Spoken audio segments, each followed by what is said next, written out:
I'm in the playground where the attack happened. Just behind me, you can probably see floral tributes. Dozens of local people have been here since yesterday to lay flowers just in support of the 4 children and the 2 men who were stabbed by the attacker yesterday.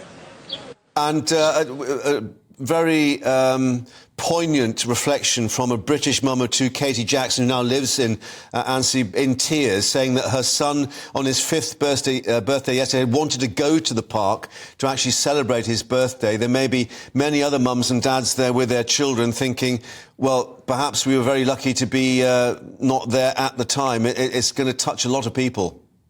I think that's certainly true. This is a picture postcard tourist town on the shores of Lake Annecy. It attracts thousands and thousands of tourists every year, including many British families.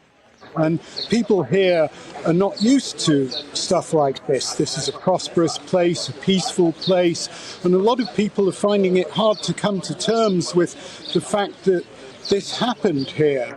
But they're also showing a degree of resilience because, perhaps surprisingly, this playground was reopened only hours after the attack yesterday, and families did bring their children here, saying that their way of showing that they would not be beaten by this kind of violence was to carry on as normal, to use the playground and to show that they would not be intimidated. And I think a further reflection of that later, where we've got this special service or a special mass at the cathedral.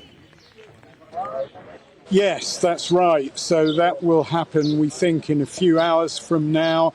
And I think there'll be a very large turnout because this really has touched almost everyone who lives here.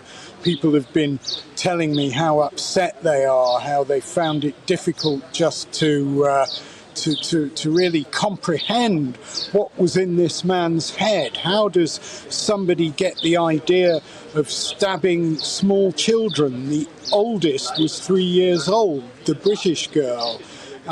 It's incredibly difficult to cope with. The authorities have set up a counselling unit for people who feel that they need support.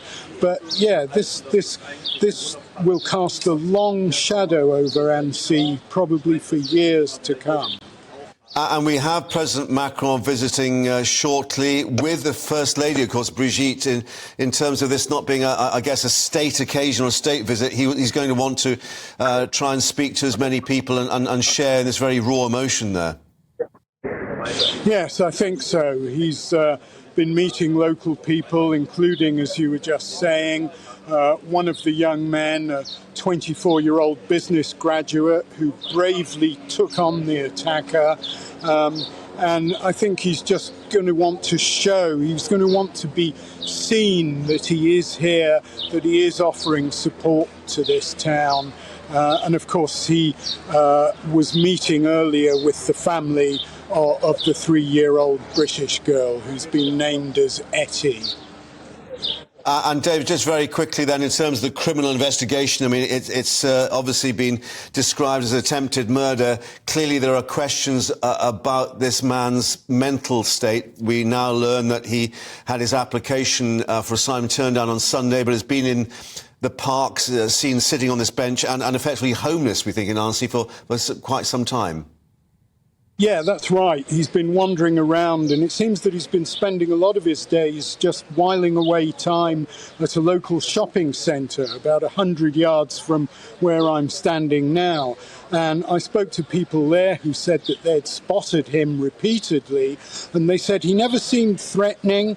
He just used to sit there, often on his phone, often making video calls, but they said there was something about his demeanour that they found troubling, and they didn't feel comfortable getting too close. Now, we've been hearing today from police sources about his ongoing questioning by police, and it seems that he's not cooperating at all. He refused to give them his mobile phone PIN number, and he's refused to talk, really. At times he's just spoken Arabic.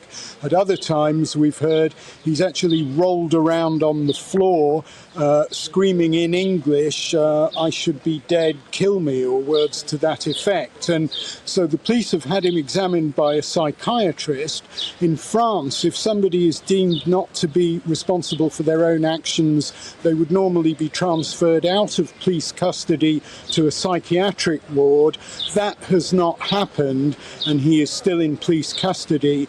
So we think that the psychiatrist must have deemed that he is fit to continue to be questioned. And the French police... Sorry, carry on. Yes, I was going to say, and in terms of that aspect, the criminal investigation as such then continues. It certainly does, and the French police are also talking to their Swedish counterparts, because this is a man who spent a lot of time in Sweden. He has an ex-wife there with whom he has a 3-year-old daughter. She's been speaking to French media, saying that she's very shocked that he's done this. She didn't believe he was capable of anything like this. She says he left Sweden after his application for citizenship was rejected there, but he still had political asylum, so he was classified as a political refugee. Now, the French police are talking to the Swedish police, trying to trace his movements, trying to work out who he may have been in touch with. But for the time being, French investigators say there's no reason to suspect that the motive was terrorism.